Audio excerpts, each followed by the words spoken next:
Yeah. Well, hello everyone. Welcome to the final game of 1986, my 1986 replay. It's the final regular season game, at least as I've scheduled it, and done what what I decided to do. It's the final game on the schedule for, as you can see, the Expos and Phillies. Now, it's not an exciting game, but it's the final regular season game. I've played every single game this 1986 season, which I started about last April, over a year ago, when I finally decided to go out and buy Stratomatic Baseball, my first cards and dice game.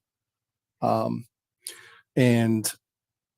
this is kind of exciting for me because, like I said, I decided to play every single game. Now, I bought Stratomatic Baseball after watching months and months of videos on YouTube of like people like Stratomatic Delaware, otherwise known as Chris, or Tabletop Gaming. He's had a bunch of different names. He's the guy I first found out about cards and dice.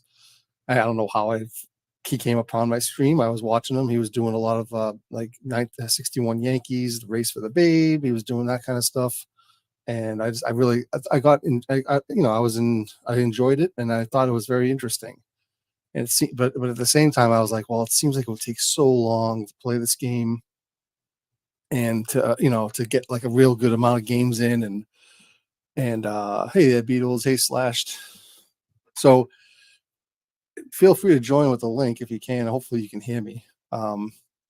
So as I was saying, I was just thinking, I was like, the only thing keeping me from buying it was because I'm an OTP person. I've been playing OTP for 20 something years, and the ability to just quick sim seasons, quick sim weeks, and as many games as you want, and to really progress in a season is so much easier. Whereas cards and dice, you're down there, playing every game, and you're every at bat, every pitch, and it's very interesting, but it's very slow. And I saw a lot of the videos, people were actually keeping score by hand. And actually, that's what I started to do. So I just wanted to, just as an overview, I mean, when I first bought Stratomatic, I really, I watched, many videos. I finally got it delivered in April of last year. And the very first game I played for Stratomatic, without even doing a warm-up game or any kind of, just a little practicing or I jumped right in. I believe it was the Indians versus the Orioles on April 9th, I think, 1986. And that was the very first game. I have my score sheets written down. I probably, I played that game out, and I'd say the first 5 or 6 games, probably I had a fair amount of errors in my scorekeeping, and it was a little bit messy, but I went through it, and I really fell in love with it. I really fell in love with the game, like playing the cards and dice, like holding the cards, like the bat by at bat, pitcher by pitcher, making the changes, and like really got a good feel for the game. And so it was a lot of fun. So I just started that way, and just to a long story short here, I mean, so I stayed with Stratomatic, but I quickly realized that I think it was probably in the first day worth of games that Stratomatic doesn't have every player carded, and I was playing as played lineups.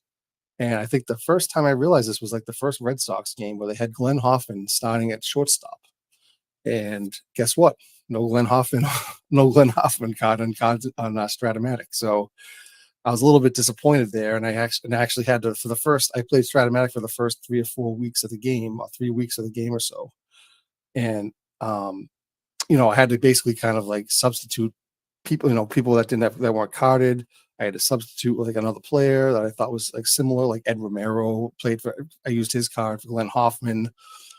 And and that's kind of how I did. But then what that did was I started searching around for, okay, what cards and dice sims have all the game have all the plays carded, and I came across APA. So what did I do? I bought APA about like I think it was about 3 weeks in, yeah, because there was a very significant event that happened after I bought APA. So it was about April 20th or so in my season, I started using APA. I didn't write it down. I'm just guessing, just based on a significant event that happened.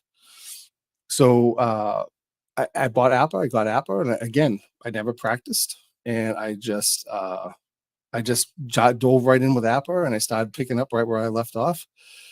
And also, I will let you know that probably after the first week or first few days of games, I saw that, like, Stratomatic had like a PC version that had a companion where you can enter the stats and everything. So I basically, okay, well, that sounds a lot easier, because I didn't really like writing down all the stats, and I definitely wasn't looking forward to trying to compile all the stats. So I was like, great. So what I did was I bought Stratomatic 1986 on the PC, and that's a whole other tale, which I think everybody has spun yarns about about Stratomatic PC versions, and I'm not going to get into that. But let's just say, after I bought the Stratomatic game and then I bought the 1986 season, and I didn't buy the card images, and I didn't buy the ballparks. But anyway, I fired that up. I took my game sheets that I already played, I entered them into Stratomatic PC, and I just was off and running. So and I used that all the way, probably for a little while. I can't remember when I found Digital Diamond, but I was using Stratomatic PC. I probably played about 200 games on that, using that. So, hey, Steve, how's it going? Thanks for joining. I'm just yapping about my history with this game and my season before I actually start the game. So, anyway, I just want to give you a quick overview of the timeline. So, in April, and I know this because I was using Appa for probably a couple of game days, which is about 13 games a day. And April 22nd, I believe, it was the St. Louis Cardinals versus the Chicago Cubs, and I'm playing Appa, and John Tudor throws a no hitter. I was like, holy crap! I was like, that was like really cool. Got a no hitter from John Tudor against the Cubs. That's why I know I had just started Appa, so that's why I know it was that date. So I decided, I was rolling right along, playing as many games as I could. It helped because I was working from home, so I was able to, be home, and I was home more, and I was able to, at lunchtime, I would play some games and stuff. So, um, I started. I was just, really trudging through. I was basically on my own, just doing this stuff and going through all the way through the summertime. And I picked up, ended up finding Digital Diamond, right? So I found Digital Diamond, and I saw Dave Gardner do a video on that, and I saw how easy it seemed to do with the stats, and I liked the presentation, and I saw how the lineups worked, and the companion, and it seemed pretty easy. So I was like, all right, it's $24, and it has all the seasons. I don't have to buy any seasons. So I bought it, $24. And this thing was amazing. I'm talking version 11. I never had one crash, one problem. I started my sim. What I didn't, I was so crazy about the season here that I was already probably a couple months in, and I decided, okay, I'm gonna open up my Strat PC, the box scores for every game that I played, and I entered them all into Digital Diamond from the beginning of the season up to where I was. I decided I was going to use Digital Diamond from there on out. So that's what I did, and it took me about 2 weeks probably come up to current date with Digital Diamond, but it was worth it. And I also entered all the player ratings, which I found out later, the defensive ratings, into Digital Diamond, and I'll show you that as we play. But anyway, so that I was like, wow, this is really cool, because I'm using Strat, I used Appa, and then you know what? I saw another video. I started seeing videos of Payoff Pitch.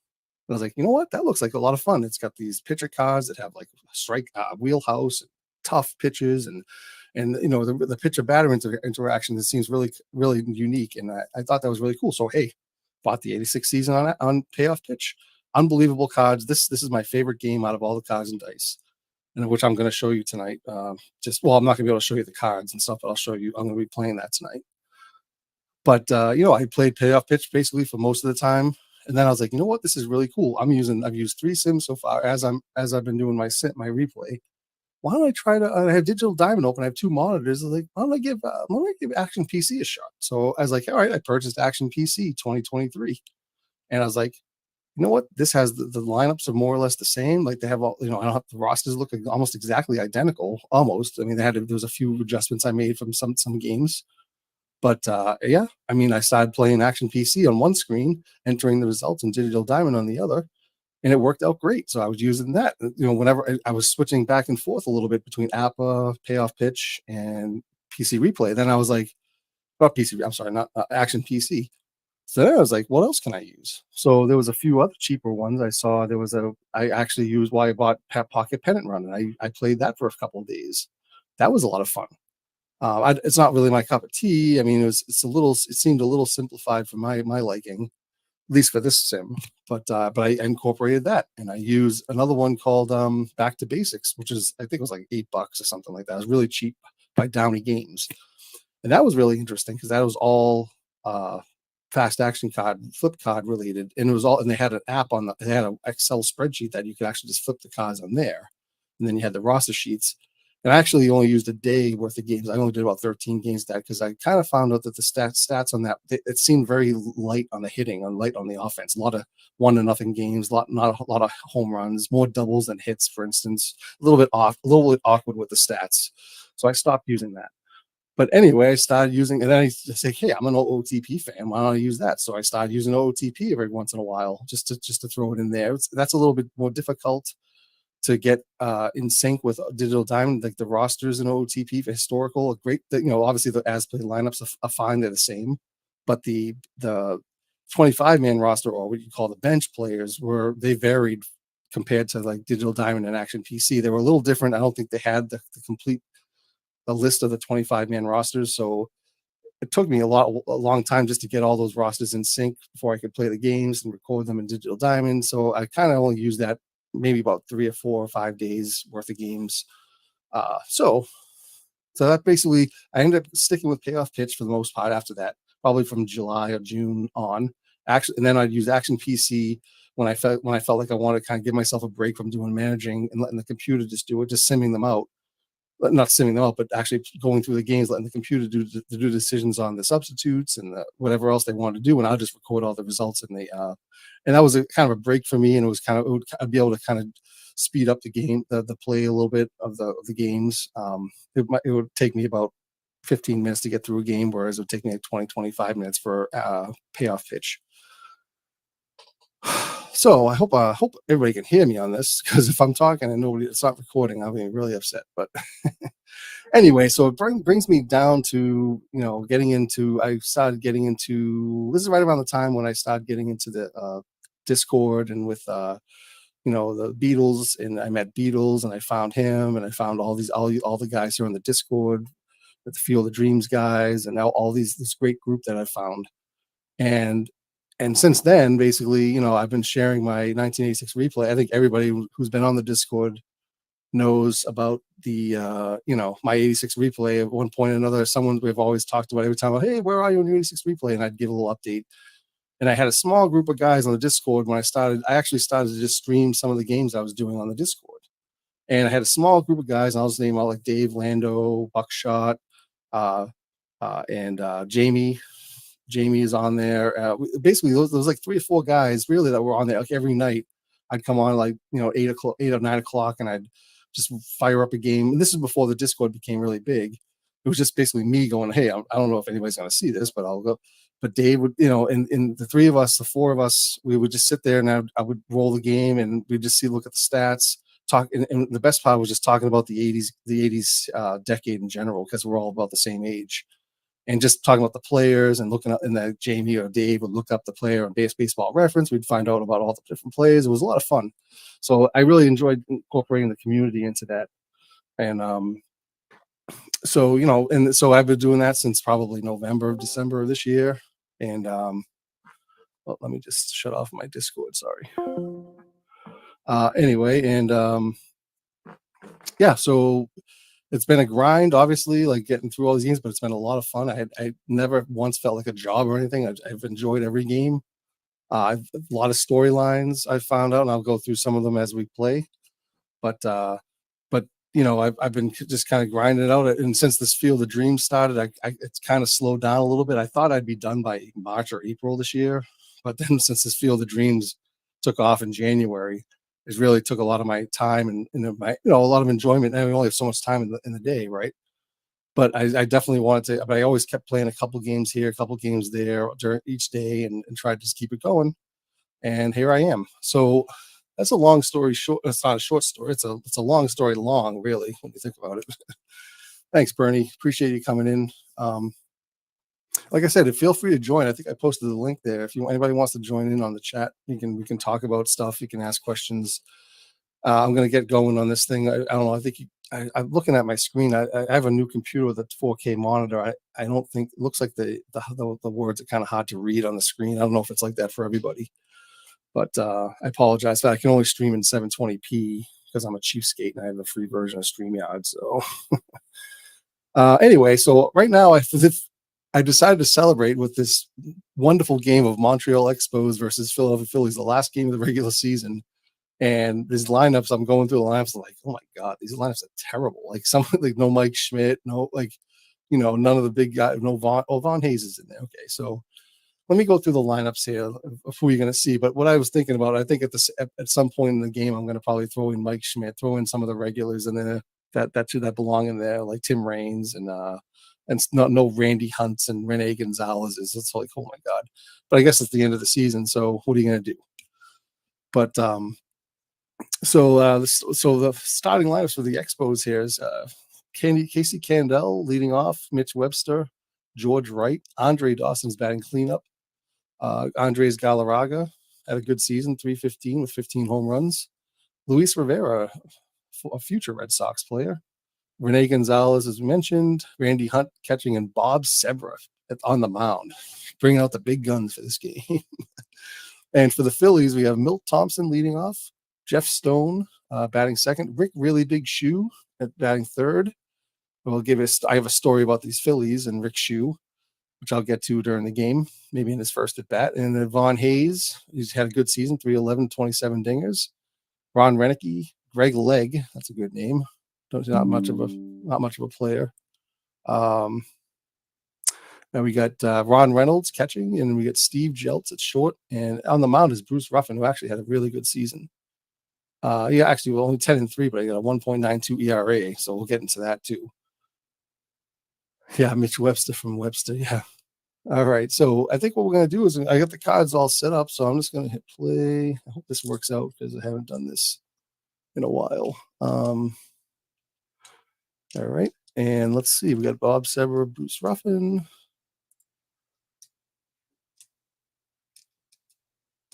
And we get the lineups. I'm just going to play ball. So I don't have any sounds turned on. I'm not like much for the sounds. I didn't mind them at first when I started playing this, but I really kind of got aggravated with the sounds from Digital Diamond. It's not like one of the best parts of the game. So I'll spare everybody the sounds. Just listen to me instead. But if you can see the graphics, I kind of I have the 1987 tops, which is the 86 season. The template for the tops, I downloaded the cards and all the players that didn't have cards.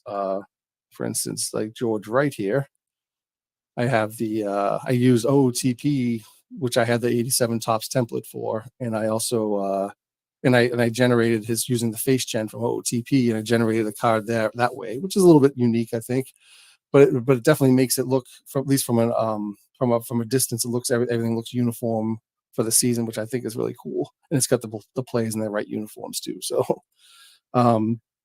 So you can see there's quite a few Expos. Let's see. Let me look at the thing. George Wright, Luis Rivera, Rene Gonzalez, Randy Hunt. All four of those guys didn't have real tops cards because they didn't play that much. So how I'm going to play the game here is I have cards set up. I have my 4 dice that come with Payoff Pitch. I have my dice tower. I have pile of Expos lineup, pile of Phillies lineup. I have starting pitchers above those, and in the middle I have the ballpark card for Veterans Stadium, which is where we're playing. And what I'm going to do is I roll, and then I also have a big stack of fast action cards here, and I use the fast action cards for base runners, error checks, and bunting, and stolen base results, and pretty much everything you can use everything that are on the fast action cards. You could, there's like I said, the runner advancement, that's kind of stuff. It's all done. Results for hits and errors and outs. Anything that you can do for you can use the fast action cards because it makes such a big difference in the game. Like instead of having to check charts, you just flip the cards, and there's your result. Oh, how many bases does the guy go from first to third? Does he go from second to home? You find out all on the card. It's amazing. You don't have to spend any time checking the charts. I'm able to get my games down between 17 and 20 minutes. Like when I was really doing my games a lot. Well, I forgot to mention PC Replay. PC Replay was another one. I was waiting and waiting. And if you were on Discord, you know how much I was waiting for this game. They were coming out with the '86 season, and this was back in October. I was like, great, I can't wait to play it, right? They would say October of 2023 is going to be released. This thing didn't come out until February, I think, or March. I think March. Every month I was just waiting and waiting. I was like, I want to use my season. Then I was like, by the time it came out, I only had about 3 or 4 weeks left in my season. I think 3 weeks left. And so but I decided to use PC Replay down the stretch. And I really like the way that's presented. And I was using PC Replay to do the games.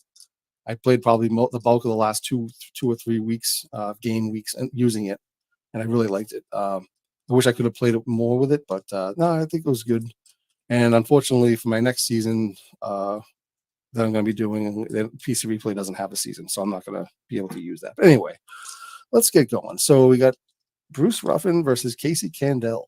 So Bruce Ruffin, as I mentioned, at 192 ERA. Let me read the stats. His real life ERA was 2.46. His sim was 192. He was 9-4 in real life. He's 10-3 in sim world. 146 innings in real life, 150 innings in sim world, 70 strikeouts versus 76, 44 walks versus 53. The stats are pretty much really good.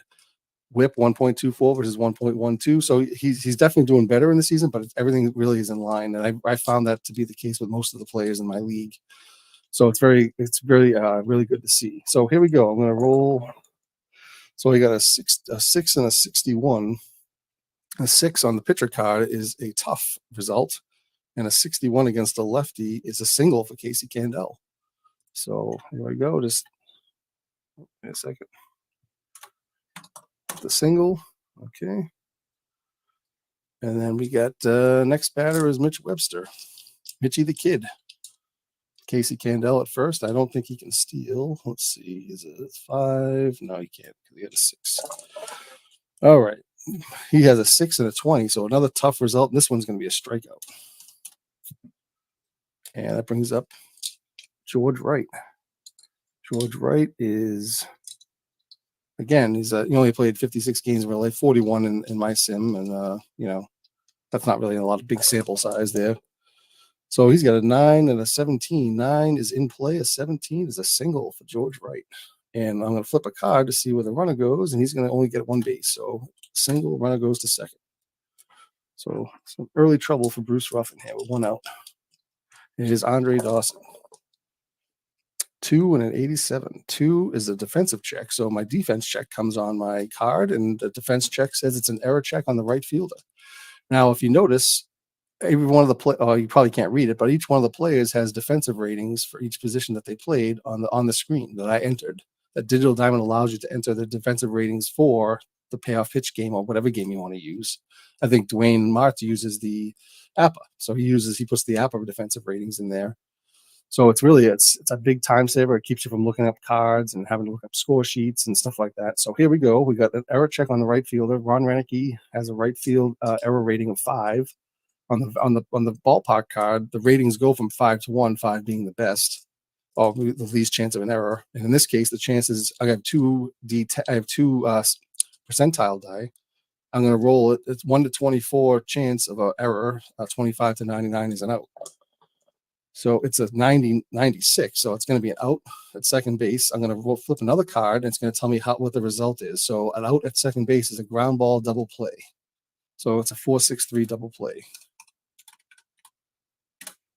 And that's it. And that Bruce Ruffin gets out of the inning. So, all right, we go to the bottom of the first. We got Bob Sebra. Bob Sebra, again, he actually started more games than I don't know how that happened, but oh no, he pitched and he started 13. Every pitcher should have started exactly the same amount of games, in real life, because I used as played. Came in, he pitched 2 more games. He came in relief a couple times, I guess. But the innings and stuff are on. His pretty much his stats are 3.55, 3.14 for the sim, very similar. And he's going to face Milt Thompson. So we got a 9 and a 50. 9 is ballpark. So this a ballpark. You check the ballpark card. We got a 50 for a left-handed batter. That's a wheelhouse. So 1 to 54 for a left-handed and Veteran Stadium is a wheelhouse. So I got to roll the percentile for Milt Thompson, who's got a 1 to 32 chance for a home run, and a 33 to 66 for a double, triple, or single. Let's see what happens. It's a 99. It's a fly out to right field. He can't get the. He must have just undercut the wheelhouse pitch, and he flies out to right field. And here comes Jeff Stone. He's got a 5 and a 72. 5 is a tough. 72 is going to be an out. It's going to be a fly out to center on the card. On the card, excuse me. And Rick Really Big Shoe. I'm just going to stop and tell the story. Rick Shoe. So one game I was streaming with Dave and Jamie. I think Beatles was on, and it was a pretty decent crowd at this point. It was the Giants versus the Phillies, and Kelly Downs on the San Francisco Giants. I don't think he's a very well-known pitcher, but he was pitching, and we were talking, and he was pitching a great game. We were talking, shooting the breeze, and then about eighth inning or so, like, all right, we were kind of talking about the no-hitter. You had a no-hitter going. Like, oh, no-hitter, right? And we were just kind of shooting the breeze about it, kind of like, oh, cool. So then the ninth inning comes around, and here we go. It's like top of the ninth, bottom of the ninth. I can't remember which one it was, but and they're like, wait a second, guys. I'm like, he got a no-hitter, but I'm like, let me see. I'm counting the players. I'm like, I'm like, this guy has a perfect game going. This is unbelievable. Like, I didn't even realize he had a perfect game. No walks, nothing, just no hits, nothing. Right. So like, holy crap. He actually made two outs with a perfect game. And I pinch hit, I think it was for the pitcher. Rick Shue comes in and laces a single to break up the perfect game with 2 outs in the bottom of the ninth. And I think they went on to lose the game on that. So it was pretty funny. We were all like just saying, Rick Shue, baby, Rick Shue. We were it was fun. I mean, I was kind of bummed in a way that he didn't get the perfect game, but it was a lot of fun. It was fun doing that with everybody. We're like, oh man, it was so cool. So that's my Rick Shue story. Another, when I get Mike Schmidt in the game, I'll talk about his story too. But here's Bob Severa pitching to Rick Shue. He's got an 8 and a 32. 8 is tough, and a 32 is a strikeout. So he doesn't do much this time. And that's it for the inning. Sorry. All right. Now back to Bruce Ruffin against Andres Galarraga. And we got a 7 and a 27. 7 is patient. 27 is a walk. And he's not going to be able to steal. So he's staying there. We got Luis Rivera, future Red Sox, as I mentioned before. 8 and a 93. So anything with high, like in the 90s, is usually an out. So 8 is tough. 93 is going to be a fly out to left. Okay. Got 1 out, 1 on. It's Rene Gonzalez. 5 and a 60. 5 is in play. 60 is too high. That's going to be round out to second. And Randy Hunt. His brother Michael Hunt, I think, is known for other stuff. So we got, like I said, guys, anybody want to just join in and just talk, shoot the breeze. This game has no importance whatsoever. So I don't mind just taking it slow and doing whatever. 9 and a 70. 9 is in play. 70 is a ground ball to second, and that's going to do it. And we got Vaughn Hayes coming up. I think this is MV's favorite player from the 80s, probably, it sounds like. He's got a man crush on him. Vaughn Hayes had a great season. He had 27 home runs, 311 average. His real life was 305 average and 19 home runs. So very similar. OBP was 379 in real life, and he's 378 in the sim. So a lot of those averages and stuff they really come out pretty well. And the amazing thing, as I mentioned, is the amount of different sims I've used, and for the stats to be as realistic as they have been. Pretty amazing. Hey, Jimmy. Hey, how's it going? How you doing, man? Yeah, I just wanted to jump in since I've been watching this replay since November. I felt like I at least make a. I almost feel like I've been doing this replay. It's been fun. Yeah, exactly. No, definitely. I was gonna say it's almost like not the same without you, And if Dave was on, So we got Bob Severa. He's got a tough and a 40. A tough 40 is a single for Vaughn Hayes. That's a 5. Yeah, it's not going to be a steal. So we bring up Ron Renicky. Ron Renicky, it's a 5 and a 79. 5 is tough, and a 79 is going to be a fly out to the center field. And here we go with Greg Legg. What a name. See, it sounds like he should be a field goal kicker, huh? So, all right. 2 and a 99. So this is good for him. Actually, no, it doesn't matter. 2 is a defense check. So defense check doesn't matter. You don't use the other two numbers. So we got a range check on the pitcher, and on the pitcher card, his range is an F. So that's like obviously the worst one you can get. Range check is so 1 to 71 is a hit. 72 to 99 is an out. Let's see what we got here. Oh my God, we got a 92. It's an out. It makes the play. Let me check could be a double play. Let's see. Out for a pitcher is ground ball fielder's choice. So it's a 1-6. Okay. So he couldn't leg it out. No, he could not. Could not. Yeah. Nope. Well, he actually did leg it out. The guy at second couldn't. Well, that's true. Yeah. He did leg out. He kept it from being a double play, I guess. Here comes Ron. Ron with 2 N's. Reynolds.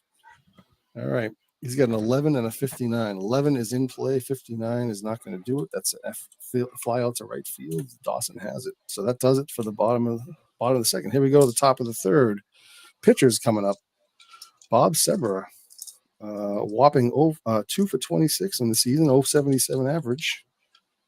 And the pitch from Ruffin is a 4 and an 80 ballpark, but it's 80 is in play. So that's going to be 8 in play. So I got to roll for that. 39 is not going to be, it's too high. So that's going to be a ground out to first unassisted. And we go back to the top of the order. Casey Candell. And he's got a 7 and a 52. 7 is patient. 52 is a ground out to third. 2 outs. And Mitch Webster, Mitchie the Kid. And he's got a 4 and a 98. 4 is ballpark. 98 is going to be in play. So I check the in play section. I have to roll the percentile again. It's a 36. 36 is actually going to be a single for Mitch Webster. So that's a 4. Oh, and he's actually going to try a steal with that. So he's a C stealer. The Ron Reynolds has a 4 arm. So C4 on this one, I actually do have to check the chart for, which I have open on my desk right now. C4, he's a very good stealer. And I flip a card, and they have a stealing section where very good, he's safe. So that's as simple as that. And that does the steal. So I'll just do steal there. And Mitch Webster goes to second. And here comes George Wright. He is 1 for 1 today with a single. He's 9 and a 50. 9 is in play. 50 is going to be a line out to short. That does it. So Expos have had a couple of base runners, but nothing going on. And here we go, bottom of the third. Is Sebra to face Steve Jeltz. 8 and an 81. 8 is tough. 81 is going to be a fly out to center. And then Bruce Ruffin comes to the plate. He is 7 for 55. All right. He rolls if I can get the other die, 8 and an 82. 8 is tough. 82 is a fly out to center. And we go to the top of the order. Milt Thompson, who had a really good chance for a home run, at least a hit, and he punked out there. He got a 90 something. He's got an 11 and a 64. 11 is in play. 64 is a ground out to short. So here we go. That was a quick third inning. Go to the top of the fourth, and we got Andre Dawson. Dawson, 23 home runs, 277 average. Real life, he had 20 home runs and a 284 average, so pretty close. And 5 and a 57 for Dawson. 5 is in play. 57 is too high. That's going to be a ground out to third. And here's Andres Galarraga. 6 and a 26. 6 is tough. 26 is a strikeout. And Luis Rivera. 10 and an 84. 10 is in play. 84 is a ground out to short. So that does it for the top of the fourth. Bottom of the fourth, we got Jeff Stone leading off, another ex-Red Sox player in the future. 8 and a 24. 8 is tough. 24 is a strikeout. Rick, really big shoe. All right, let's see if we can do something here. 11 and a 36. 11 is in play. 36 is too high. It's going to be a pop-up to first. So these games, you can see how quickly these games can go, 7 and a 77. 7 is a patient. 77. Ooh, it's actually a single. It's a high end of the single on the patient. So Von Hayes, 2 for 2. MV would be proud. I was about to say that's MV's guy. Yeah, it is. Him and Chick Stahl, right? So there we go. It's 8 and a 54. 8 is tough. 54 is not going to do it. It's going to be a ground out to short. I'm to third, and he throws to second for the force out to retire the side, and we go to the top of the fifth. Rene Gonzalez is in the on. I'm going to start putting in substitutes. Probably I'm going to put in Mike Schmidt because I want to tell the story about him too. So here's Bruce Ruffin to face Rene Gonzalez. 7 and a 3. 7 is patient. 3 is going to be a walk. So he walks Rene Gonzalez. And here's Randy Hunt. Randy Hunt is a 6 and an 87. 6 is tough, and an 87 is going to be too high. It's going to be a ground ball to short. And the 6 is under his double play rating, and it's under Bruce Ruffin, so it's a double play, 6-4-3. And we got back to Sebra, who's pitching well, and there's not thinking about putting him in for a pinch hitter yet. 10 and 12. 10 is in play. 12 is going to be a single. Bob Sebra gets on with a single. All right. Here's Casey Candell. 1 for 2 today. 3 and a 90. 3 is in play. 90 is way too high. That's going to be a ground out to short. Play a second for the out. Retires the side, and we go to the bottom of the fifth. Greg Legg. See if he can. He's only he's an F bunt rating and an F steal, so he definitely doesn't have any legs. All right. He's got an 11-63. 11 is in play. 63 is too high. Well, a lot of high rolls so far. He's grounds out to third. And here's Ron Reynolds. He's got an 11 and a 90. So that's another ground out to short. The 90 is really high. So not many results, positive results with rolls in the 90s or 80s for that matter. And Steve Jeltz. 6 and a 43. 6 is tough. 43 is a strikeout. And that does it. So you got a pitcher's game going on here. Mitch Webster. Again, he's 1 for 2 today with a stolen base. He's 12 and a 94. That's not going to do it. Oh, actually, that's a defense check. So let's see. We got to check on the error for third base. So Rick Shue, he's only a 2 rated third baseman. So that's a 1 to 51 chance of an error. And we got a 94, so he makes that play. Let me just see what it was. It's third base, ground ball, so G5. So Rick Shue makes the play, and here's George Wright. Jeez, there's a lot of 90s. 6 and a 90. 6 is tough. 90 is a ground out to short as well. And Andre Dawson trying to break the scoreless tie here. A 7 and a 59. 7 is patient. 59. Oh, just too high over. Just one more than the hit by pitch. So 59's an out. Rounds on to third. So yeah, that does it for the top of the sixth. We go to the bottom of the sixth, and we got Bruce Ruffin. I think we're gonna leave him in there. 5 and a 71. 5 is tough. 71 is a strikeout. And Milt Thompson. 0 for 2 today. Fly out to right and a ground out to short. 6 and a 33. 6 is tough. 33 is a strikeout. Okay. And Jeff Stone. 3 and a 76. 3 is in play. 76 is too high. F8. Fly out to center. All right, we're just buzzing right along. No score in this game. I guess maybe the gods just want this season to be over with. So what do you think, Jamie? Yeah, I don't know. We had a lot of extra inning games too. Yeah, so that's true. Yeah, hopefully this game doesn't go scoreless until like the 15th or whatever. 3 and a 63. In play and a 63 is a fly out to right. Oh, Dave's coming in. Sorry, Dave. I don't see you. Dave Lando's here. I would be remiss in not showing up to this broadcast. Thank you for showing. Thanks for joining us. Galarraga flies out to right field. Hold on a second. And thanks, Dave. This is probably the first baseball game ever on the Discord. I know. Yeah.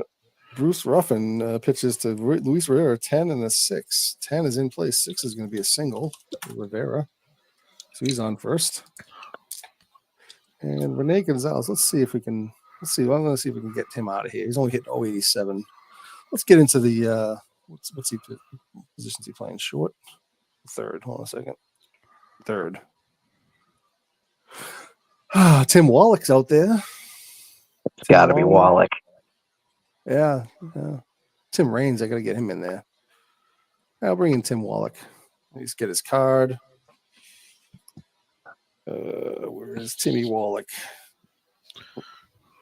We've had enough. Renee Gonzalez has had enough time in the spotlight here. So, all right, Tim Wallach here. He's 244. Not a great average or anything, but 244. He's got some pop, 20 home runs. So let's see what happens. And Bruce Ruffin pitches, and we get a 6 and an 84. 6 is tough. 84 is a ground out to short. 6 is going to be a double play. So much for that. 6-4-3 again. So Bruce Ruffin's had some base runners on, but not much going on. Mm-hmm. All right. You want to bring in Schmidt? I think so, yeah. I think Mike Schmidt. Schmidt happens. Schmidt happens. He's coming in. Well, let's see. Who's playing first base? Von Hayes. I don't want to take him out either. I guess he can only play third or first, so I'll put him in third. Rick Shue coming out. He had his time in the sun. That's not what I want. Yeah, his season highlight you discussed already. Yeah. Mike Schmidt, I would be remiss not putting him in because let's see, he's leading the league in home runs with 46. I think he's leading in RBI. He's got 142. He's batting 300. Very good season from Mike Schmidt. Not close to the batting average title as Tim Raines has that, which he'll be in the game soon enough. But yeah, he's close to 600 at bats. He won't reach that. He would have maybe if he started the game, but he's got 596 right now. But yeah, he's definitely got a good season. 974 OPS. All right, so here's Bob. I gotta put the defensive replacement in here. Tim Wallach's playing third. Yeah, sorry. You could be like Norman Dale from Hoosiers and say, "My team is on the field." My team's on the field. All right, here comes the pitch from Sebra. Oh man, that is high. Number 7 and an 86. So that's not going to be patient. 86. That's not going to do anything for him. That's going to be a ground out to short. So Schmidt does not happen. And here comes Von Hayes. He's going to try to break up the scoreless tie here. He's got a 4 and a 42. 4 is in play. 42 is too high. It's a pop up to short. Too high. Too high. What do you mean too high? Who gives a shit? It's gone.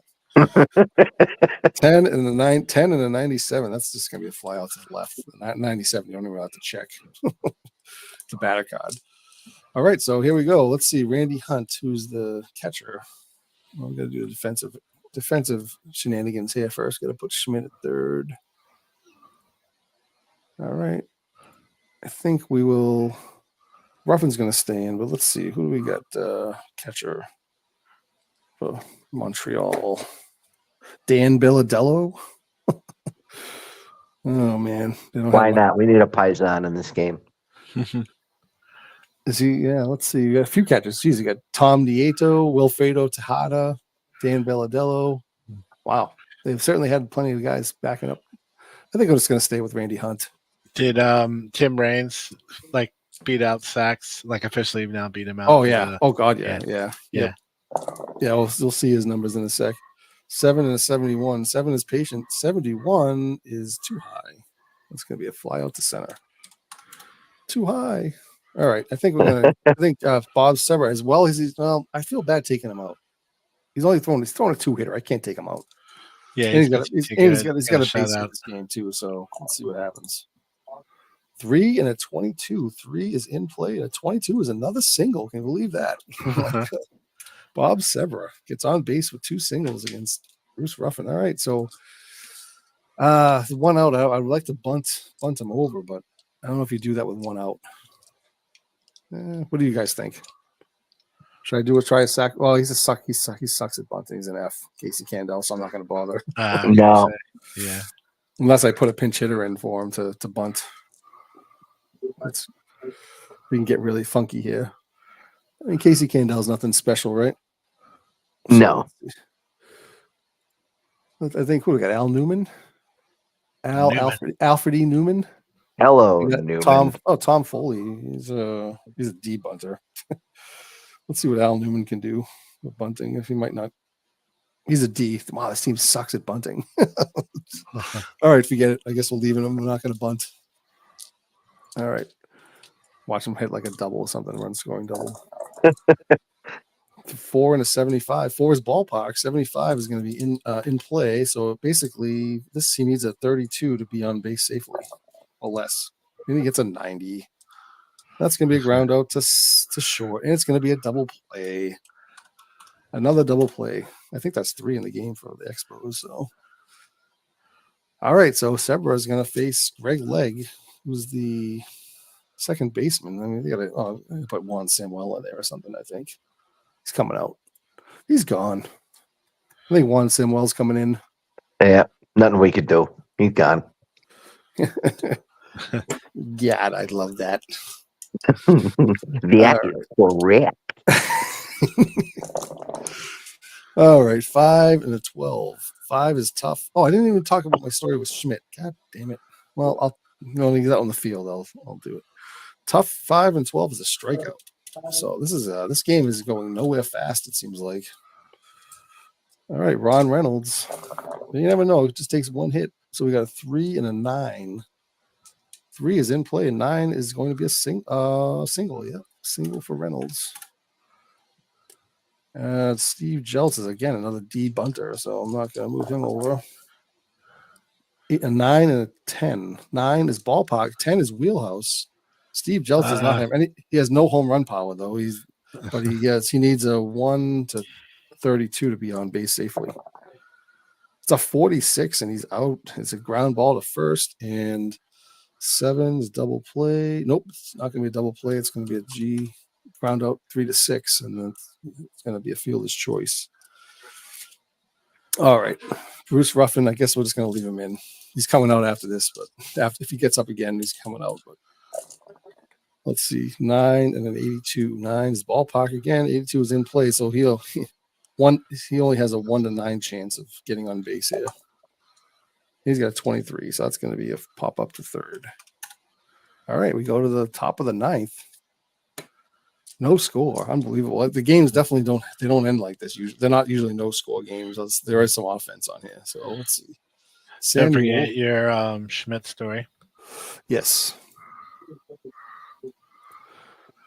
All right, so let's just see if anybody grounds out to him first. Although the Phillies should come up because they're in the bottom anyway. Yeah, maybe. 7 and a 46. 7 is patient. 46 is a single for Mitch Webster. 2 for 4 now. 7. No, he's not stealing. And now we have George Wright, who's a B bunter. I think we're going to bunt him over. So let's see. He's a B bunter, and basically I just flip a card, and I see the bunt. The B is an SH to first base. So SH3. He did it. He got him over. So we got a runner in scoring position. No double play this time. Andre Dawson, the man who can do it. And this is could be Andre Dawson's last at bat with the Expos. If you remember, he signed with the Cubs in the offseason as a free agent. Yeah. So the 87 season he'll be on the Cubbies, huh? Yep. The Hawk. So yeah, hey, Andre Dawson's up, runner at second. The fans at Veterans Stadium have woken from their slumber. I think some people were seen dozing off because of this game, but Hawk is going to get it done. 9 and a 77. 9 is in play. Nope, 77 is too high. It's going to be a F fly out to center, and he's not going to be able to go because he's only a 7th runner. So my Andres Galarraga is the last hope here for the top of the 9th. The big cat. 7 and a 46. 7 is patient. 46 is a single. And let's see if I'm going to check the card to see if he comes around to score. This is going to be so. We got a first base. The runner advances 1 base ? So I have an opportunity to send Mitch Webster home. We have to roll to see what the base hits to center field. Ooh, Thompson has a 9 for an arm, which is good, and Webster has a 7. So you take the higher number, and I roll the 2 D6s. And if it's, I'm sorry, wait a second, let me think. Does it have to be higher than 9? No, actually, if it's high, yeah. So higher than 9. Actually, 9 is not a good number. I think higher than 9, then he's out. 9 or lower, he's safe. So that's what he do. So actually, the 9 is not a good number. Okay, here we go. It's a 10. 10. Oh my gosh, they got him. Thrown out at home. So single, wow. R2, X2, F8, single. The runner at second gets thrown out at home. That's the end of that. Holy shit. All right, here we go. See, this is holy shit. Now, if only I was RJL, I would have been able to do it much more exciting than that. But anyway, it's fun. It's fun. All right, so here's Bob Sebra again pitching in the 9th inning. This is going to be his last inning of work. And I didn't get to Mike Schmidt, but we'll get to him here maybe. So here we go.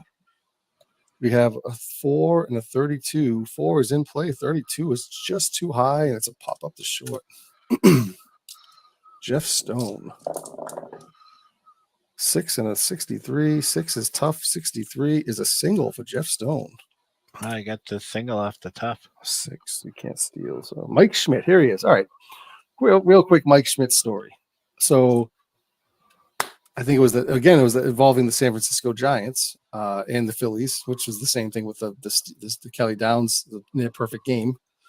So San Francisco Giants played the Phillies. I don't know the exact order of things and how it happened. I can't remember, but Mike Schmidt had 3 home runs in the game and against the now, granted, I think I might have only had about 4 or 5 games in the season where someone hit 3 home runs, right?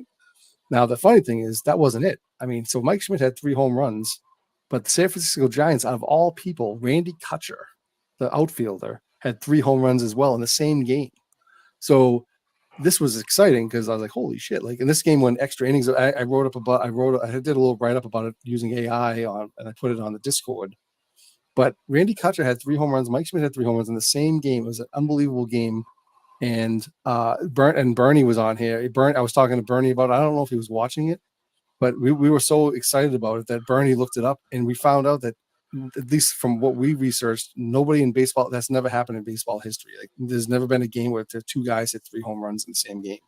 So I thought that was really cool. And Mike Schmidt was part of it. So Schmidt definitely was happening that day. So yeah, that was really cool. I don't know. Yeah, that's right. Yeah, that was awesome. I mean, so think about that. Like something that never happened in baseball history happened on my sim. So that was pretty cool. Wasn't there a lot of home runs besides those 3? I think wasn't there a bunch of other home runs? Yeah, too? and in fact, I'll see if we can look it up after. I mean, I'll look it up on the thing. We can look at the box score. But yeah, I mean, so here we go. Maybe Mike Schmidt will finish the game off right here, and then we can start looking at stats. Oh, it doesn't look like it. 7 and an 86. 7 is patient. 86 is too high. It's going to be a ground ball to short. Could be a double play. 7. No, it's not going to be. So it's going to be a 6-4. So Schmidt makes it to first. Maybe Von Hayes can just do it against Sebra. Here we go. This is Sebra's last chance. 2 and a 53. 2 is a defense check. Error check on the second baseman. Okay, so that's Casey Candel's got a 3 error rating, which is right in the middle. 1 to 44 is an error. 23, that's an E4. So let's see what we got here. E4 is a 1 base error. So that moves everybody up. That moves Schmidt up to base, and we got Ron Renicky here. Switch hitter. So I think we'll leave him in there. He's got 2 home runs. He's due for a home run. He had 5 in real life. He only has 2. But let's see what happens. 7 and a 5, patient 5. It's a walk, so the bases are loaded. I think that's Bob Sever. I think Bob Sever is tiring to the point of that error probably took it out of him. Yeah. So let's see. We got look at all these pitches this is what happens in September when you have the call-ups. Bert Roberge. You got Randy St. Clair. Or as they say in French, St. Clair. I was gonna say it sounds like the line for the Canadians. I know it does. It does. Sergio Valdez, Bob Auchenko. I think a good old Jeff Reardon, put him in. Andy McGaffigan, wasn't he a comedian? Yeah, there's a comedian last name McGaffigan. I'll put Andy McGaffigan in. See what happens. See, I have to find his card. McGaffigan happens. Oh my God, where is he? Okay, he's really down in there. Okay, so McGaffigan, right-handed thrower, face Samuel. Here we go. 47 and a 5. 5 is tough. 47 is a strikeout. He gets him. So that ends the inning. All right, we go to extra innings. Again, tough. Nothing funny about that one. We got extra innings and Bruce Ruffin's coming out as well. It's good that this game went extra. Oh, Michael Jackson. Michael Jackson. You had so many of them. How about Kent Tekulve? Put him in there. He was a pretty dependable guy. To face Luis Rivera, he's shortstop, so we'll leave him in there, I guess. Well, we'll see who they. Yeah, he's pretty good hitter. He's 281 this season, not terrible. So we got 6 and a 61. 6 is in play. 61 is a fly out to right. Tim Wallach up at a second at bat. 27 and a 27. 7 is tough. 27 is a strikeout. And Randy Hunt. 6 and an 83. 6 is in play. 83 is a ground out to short. All right, so I feel like this is the Expos just aren't going to push a run across this game until. Oh, I should have put Tim Raines in. Oh well. All right. Anyway, McGaffey. Oh, what happened here? Why is Semper still in there? It doesn't make sense. Did I not pinch it? Did I not do it? Oh well. I guess I screwed that one up. Perfect on my last game of the season. No, put McGaffey in there, but I was rolling off his card for an inning. Oh well, for one batter anyway. It's fine. McGaffigan pitches against Reynolds. All right. Oh, Andy McGaffigan. What did I see a highlight from him? He gave up like 2 or 3 of the home runs that Bob Horner hit. The 4 home runs that he hit in that game. Remember, he hit 4 home runs. Yeah, that was in that season. Yeah, he was one of the guys that hit. He was. I think he gave up 2 or 3 of them to Bob Horner. I remember seeing that highlight in the video, and I saw McGaffigan was the pitcher. I'm like, oh, that's funny. I think he gave up the 4th home run, if I'm not mistaken. Dwayne might know that one. 9 and a 57. 9 is ballpark. 57 is just over the wheelhouse limit, so it's in play. So let's see what happens. 99. See you later. Fly out to left. All right, Steve Jeltz. All these 90s rolls, you could almost have had a no-hitter. Oh, this is crazy. 8 and an 88. 8 is tough. 88 is definitely going to be ground out to short. And Tekulve's coming out for a pinch hitter. Glenn Wilson's coming in. Big hitter. Yep. This guy. Big hitter, Lalama. Yeah. All right. And we get 5 and a 56. 5 is tough. 56 is just over. So it's just a round out to third. All right. We go to the top of the 11th. Oh, my God. All right. Let's see here. Who's going to pitch now? I'll throw in Charles Hudson. Charles Hudson. All right. I know this guy. Here he is. Charles Hudson has 1 wheelhouse on his card, so there's a chance he could give up a home run. And McGaffin's coming out too, so pinch hitter. Should we put in Tim Raines here? Yeah, it's probably time for Raines. Tim Rock Raines. Oh, I wish somebody could play, I wish somebody could play the Rock clip on the Discord. Shut up, bitch. All right, here we go. Hudson to pitch to Raines. 8 and a 30. 8 is in play. 30 is a single. That's trouble. He's on the base pass now. But the other thing is 8 he can't steal though. The way he rolled an 8, so it's higher than his steal rating, so he can't steal this time. So he's on first base. He could get doubled up. Casey Candell, second base. Let's see what second base. Who we got? Right hitter. We got lefty Herm Winningham. Tom Foley. Tom Foley's actually not bad, but I think Candell's going to stay there. Oh, boys. 10 and a 97. 10 is ballpark. 97 is in play, so he gets to roll again. 1 to 22. It's a base hit.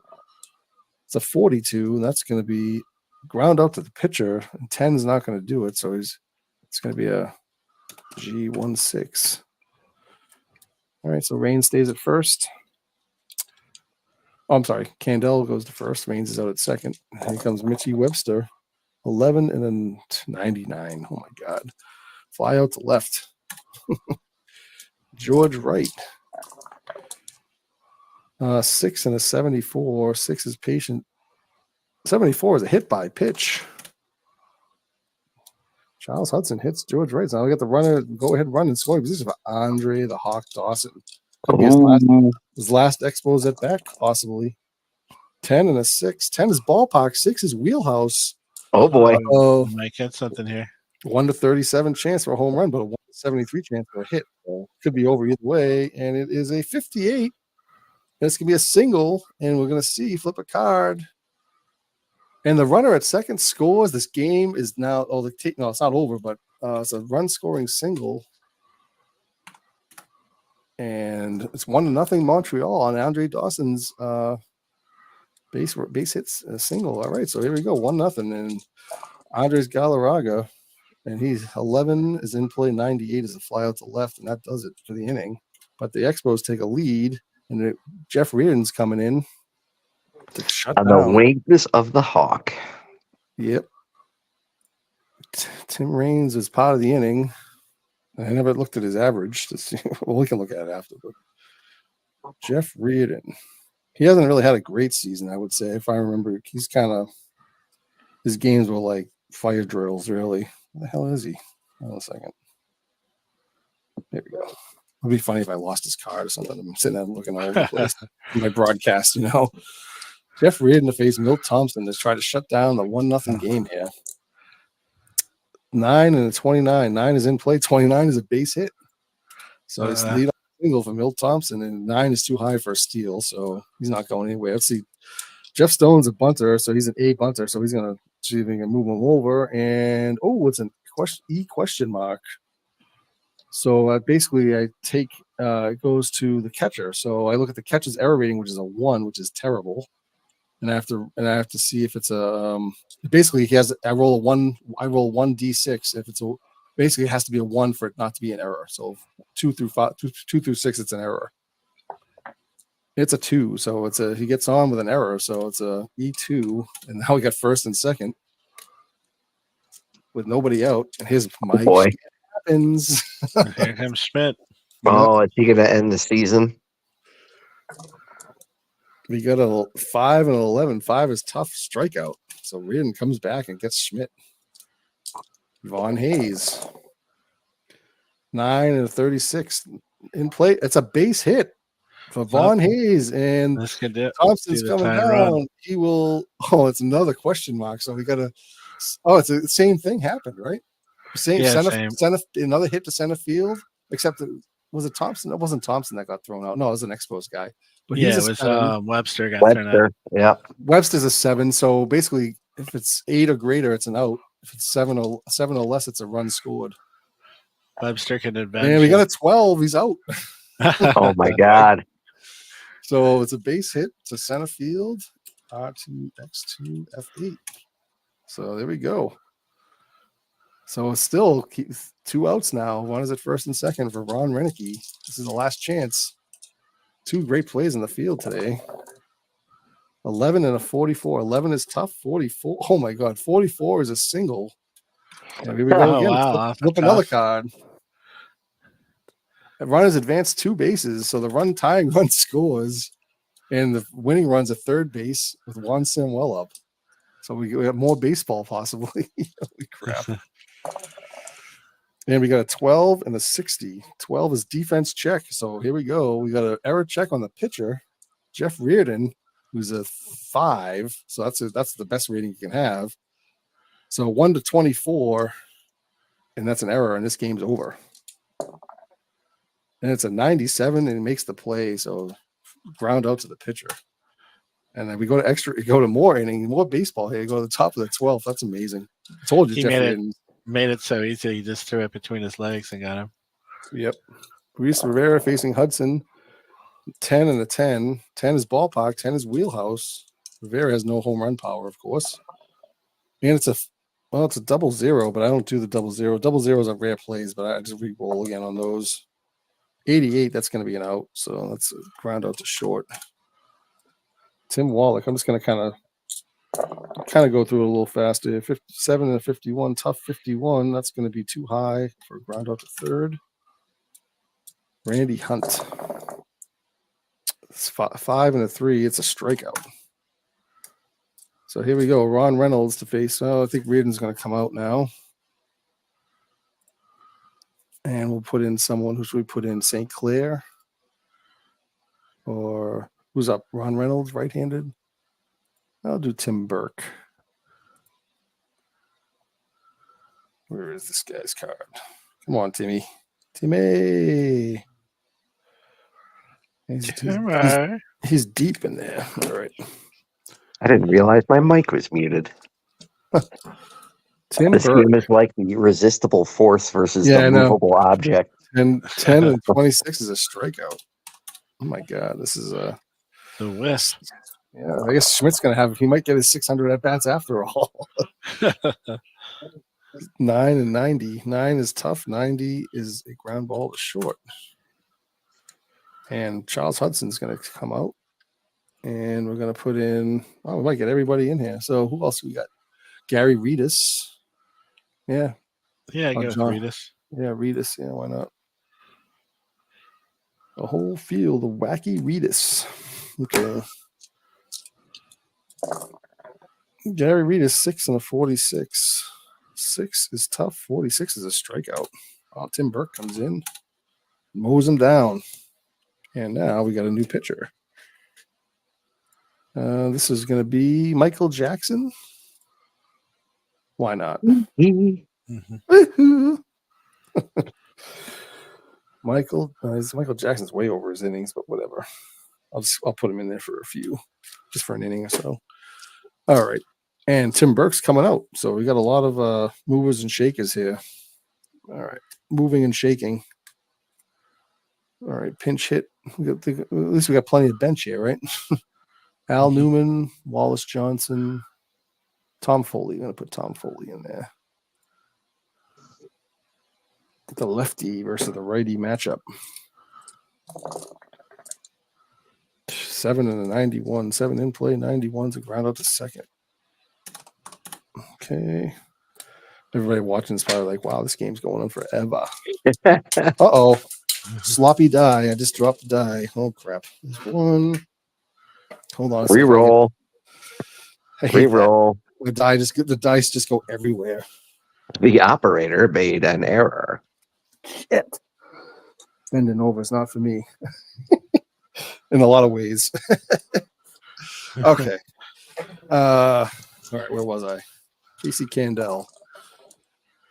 Oh, 4 and a 9. I'm sorry, 11 and a 4. 11 is defense check, so just no error check on the third baseman. Mike Schmidt's a 5.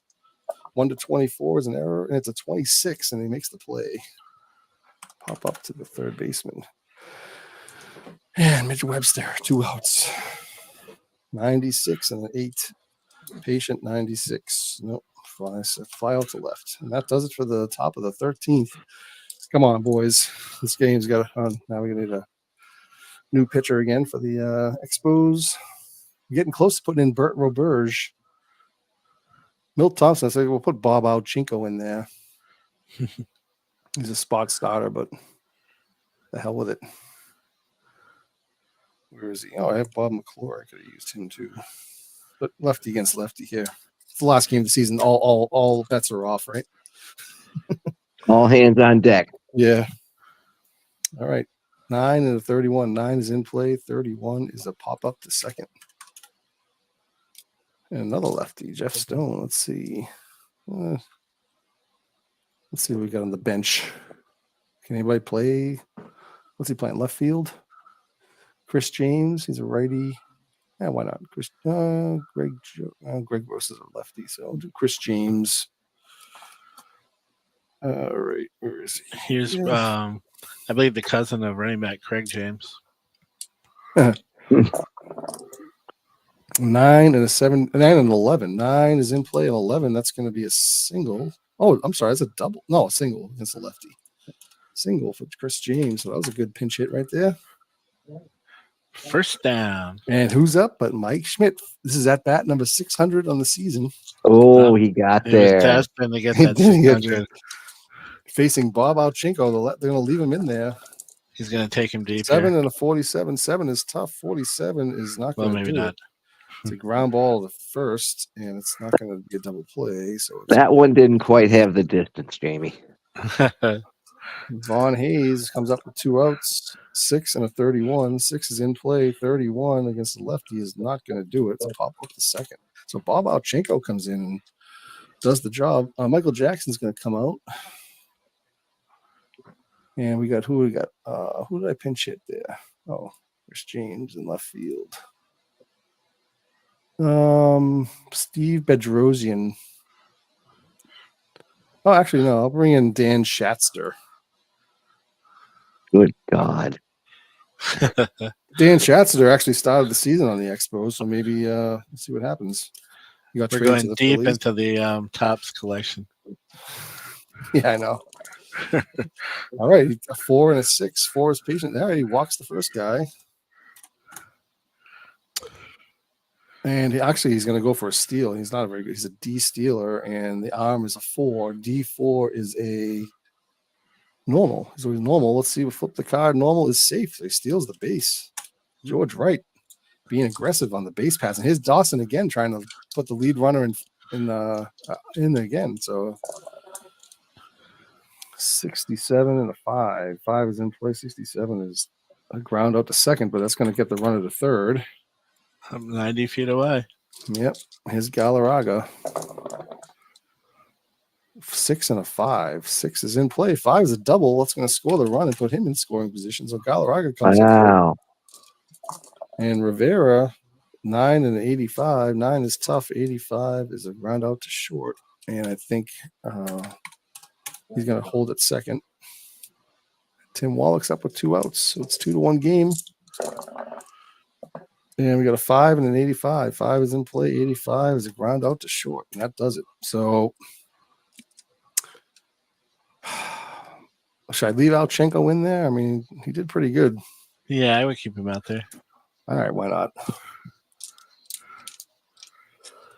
We don't. Oh, we could bring in Bob McClure, actually. Let me do that. Bob McClure.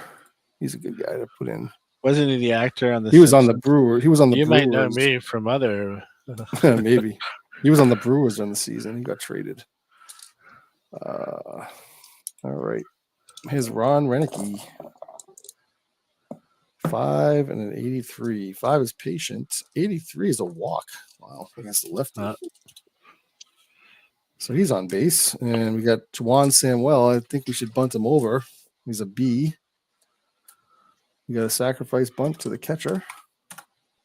So he's in scoring position. Ron Reynolds, I guess we'll leave him in there. 8 and then 91. 8 is in play. 91 is a ground ball to short. And he's not going to go anywhere. He can't go anywhere. So and Steve Jeltz is he the last hope? Let's see. It's all down to Steve Jeltz. We got John Russell or Luis Aguayo. I think John Russell should probably come in. Aguayo can play second if short if he has to. Russell's only hitting 217, but it's too late now. He's in there.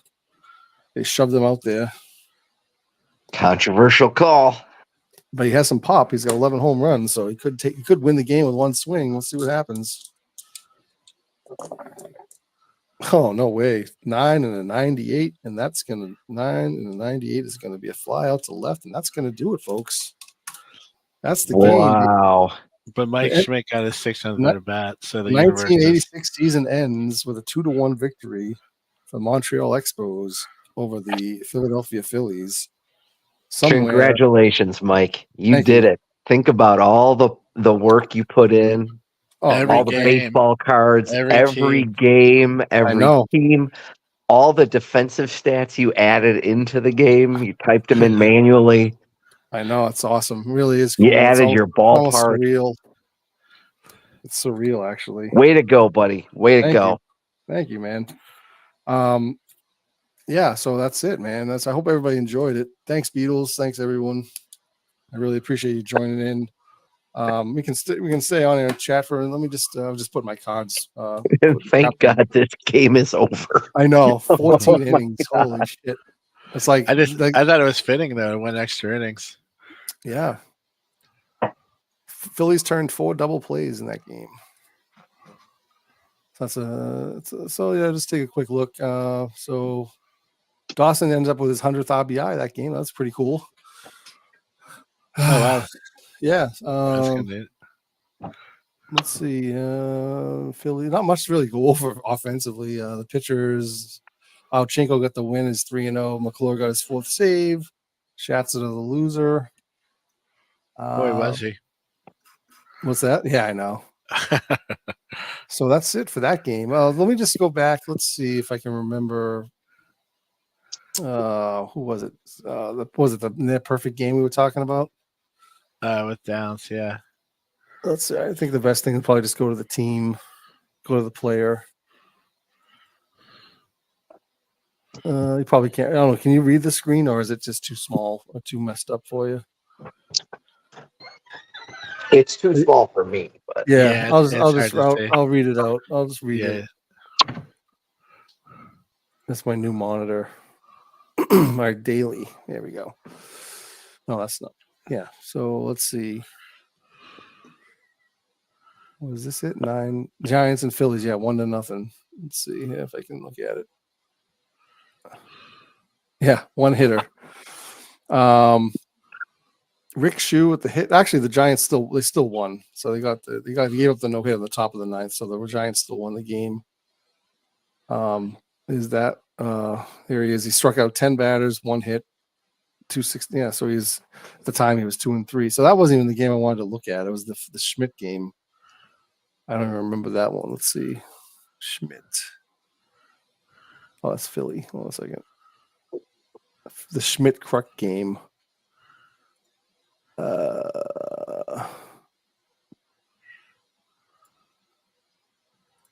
Here's his daily stats from the season. Let's go home runs. Here it is, 13-11 game. Yeah, Randy Kutch, a leadoff hitter, went 4 for 6 with 3 home runs. He only had 10 at the time. Then we had 5 home runs for just for the Giants. We had Aldretti and Youngblood both hit one as well. And then we go to Philly, and look at this shit. Mike Schmidt, 4 for 4, 7 RBIs, 3 home runs, is 35th at the time. Juan Simwell, John Russell, and Rick Shue all homered. So there was 6 home runs for them, 11 home runs in the game. 11 home runs in the game, yeah. 2 guys with 3. Insane, yeah. And this was all done during using Payoff Pitch too. So were these 2 games kind of close together too? They weren't like really close, I don't think. Okay. Let's see. That was on 8/29. Let's see. Hold on a sec. Look at all these games I played. Unbelievable. That's fucking crazy. 8/29. Oh, no. Giants, Phillies. It was 8/19. Yeah, it was 10 days apart. Yeah, 10 game days apart. Yeah, sort of close, but not like within the same if week, it was no, but it was pretty close. I mean, but in the terms of how long it was between since I played them, because going through 10 game days, that's 130 games to play. Yeah, so, that's a while. Average 130 games, So I mean, it's like 13 games a day with the 86 season. So some games you have less, some games you have more. It was double headers sometimes and whatnot. But yeah, so that was that was pretty close though when you think about it. And the funny thing is, I think, let me go back to the stats. I think I showed you this too.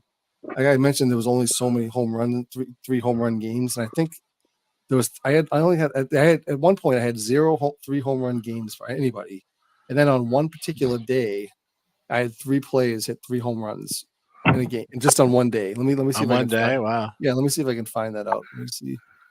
Where would that be? It's the special events. Here we go. Special events. Let me look at it. Takes a second to bring up. There's a lot of shit. So here we go. We got long. So I'll just go through the innings. So the longest game was 19 innings for the Brewers and Orioles. Actually, well, the Phillies and Giants, of course, played a 17-inning game. The 19 game was on Discord. I think watching that one. Was that right? Oh, okay. I don't know. When's the date on that? There was June 11th. Yeah. There might have been the 17 inning game because maybe that's the one. Why not? Yeah. Phillies and Giants again. That's three things that they did. Yeah. The highest scoring game from 25-6. The Blue Jays kicked the shit out of the Indians. 25 runs on 25 hits. And then Cubs had the most hits, I guess, is 20. Let's see, the Cubs had 21 hits, 22 hits, 20. Yeah, so these aren't in any particular order. So I think 25 hits might have been the most. The Angels had 25 hits one game. Mets, yeah. So let's see. All right, team errors. 4, 5, 6 errors. The Braves had 6 errors in one game. Left on base. I don't really care about that. Double plays. I don't really care. 4, 5 double plays. I see 7 double. Blue Jays turned 7 double plays in one game. Wow, that's a lot. Tony Fernandez. Yeah. There we go. Here's the home runs. Look at this. Check this out. So, all right. So we had on August 6th, they had 3 guys. They had 3 guys at 3. George Hendrick, Jesse Barfield, and Greg Brock hit 3 home runs in their game. Uh-huh. And then the only other game was that game with the 2-3 home run hitters. Isn't that crazy? Yeah. The day of the weighted dice. So yeah, no shit, right? But it's funny. The month of August actually was the only month that actually had anybody hit 3 home runs. So. All right, hits. What's this? Gino Petralli had 6 hits. I bet that never has happened in history of baseball either. On one day, no, 3 I know. Guys hit. No, that's got to be. So, Gino Petralli had 6 hits in one game. He's the only guy to do that. That's funny. He didn't play a whole lot. At the time, he only had 12 total. He doubled his hits in one game. RBI, runs scored. Mattingly had 5 runs. Whitaker had 5 runs. Stolen bases. 3 stole, 3 steal, 3 steals. Oh, who's this Hall guy? Is that Mel Hall? No, it's not Mel Hall. It's the other guy. What the hell? His first name is escaping me.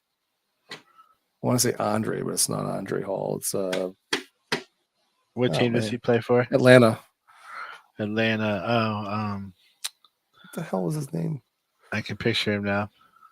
It's Albert Hall. Albert Hall. That's what it is. Yep. So yeah, he stole 4 bases. That was using PC replay, if I'm not mistaken. So anyway, the other thing with this is the new version of the game, which is too bad that it came out so late. I'm still using 11.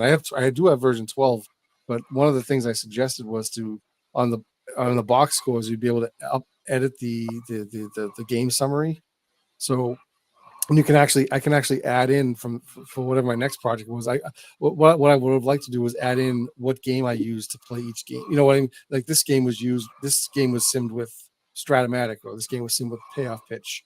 It would have been nice to be able to have that as a record to see exactly which games I played with what sims, but I'll be able to do that with the next season. I do so because that they actually added that feature into Digital Diamond. Hit for the cycle. Tony Fernandez hit for the cycle against the Red Sox in June, and Andy Van Slyke hit for the cycle in August. That's pretty cool. Honestly, I don't even think I even knew that Van Slyke hit for the cycle. that one might have escaped me. Let me see. Yeah, I don't know. That's weird. I don't remember that at all. I thought it was just Fernandez. I remember when Fernandez did it, but that's kind of nuts. Okay, what else? Inside the park home runs, we had 4 of them. Craig Reynolds, Omar Moreno, Billy Allman, Dwight. Oh no, this is no, it's not. Who else? That's UL Washington. Holy shit! I mean, he was fast. Yeah, UL. He just passed away this year. Yeah, he did. And strikeout. Mike Scott probably is in a lot of these, and Nolan Ryan. Mike Scott hit a shitload of strikeouts. 16. Looks like Bruce Hurst at 16. 12. I'm trying to think. See, I think someone had more than. I think someone had like 18 or 17. 12. It's hard to. I wish they sorted this thing better. No, maybe not. I guess 16 might be the most for Bruce Hurst. Oh, that's kind of crazy. 14, 12, 13, 12, 12. Mark Langston at 12. Yeah. Well, 16. Bruce Hurst had the most strikeouts in the game. Especially when it's weird because he's on the same team as Roger Clemens, who had the most strikeouts. set the record this season in the real life. Here's the no-hitter, John Tudor. Against the Cubbies, Dave. Yeah. Yep. I think that game was rigged. I think John Tudor threw a no-hitter and he went 3 for 4.